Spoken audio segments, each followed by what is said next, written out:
Dương một mơ bị thi nghiក្នុងការធ្វើស៊ុបបកងដែលមានរសជាតិឆ្ងាញ់ងាយស្រួលធ្វើចំពោះអ្នកមិនទាន់ Subscribe កុំភ្លេចជួយ Like Subscribe និងរូបកណ្ដឹងដើម្បីទទួលបានវីដេអូថ្មីៗបើសិនជាមានចម្ងល់អីអាច comment នៅក្នុង comment បានមើលទឹកស៊ុបធានាថាឆ្ងាញ់ហ្មងខ្ញុំប្រើទឹកសនឹង2ចានគោមពេលដែលទឹកខ្ញុំពុះហើយខ្ញុំដាក់បកងចូលមកវាស់វាឲ្យឆ្អិនសិនខ្ញុំប្រើបកង2ខាំខ្ញុំប្រើទឹកសកន្លះចានចង្កឹះម្សៅឆា4ស្លាបបាយកូរវាឲ្យលាយចូលគ្នាល្អ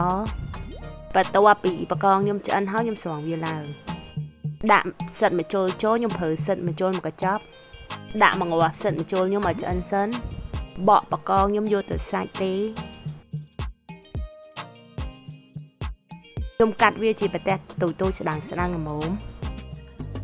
ក្វិនមកឆ្កឹះយកខួរវានេះសាច់បកងមកខ្ញុំបកហើយហើយជីវ៉ាន់សូខ្ញុំប្រើ2ដុំកាត់វាជាកង់តូចបន្ទាប់ពីសិនមកចូលខ្ញុំឆ្អិនហើយខ្ញុំដាក់សាច់បកងចូល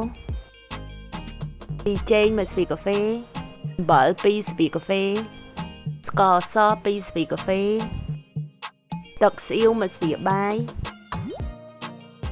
ខ្ញុំចាក់ម្សៅឆាចូលតែមុននឹងចាក់កូរវាឲ្យលាយសិនខ្ញុំប្រើពងទា2គ្រាប់វាឲ្យបែកវាចូលតែចាក់ម្ដងតិចហើយកូរវា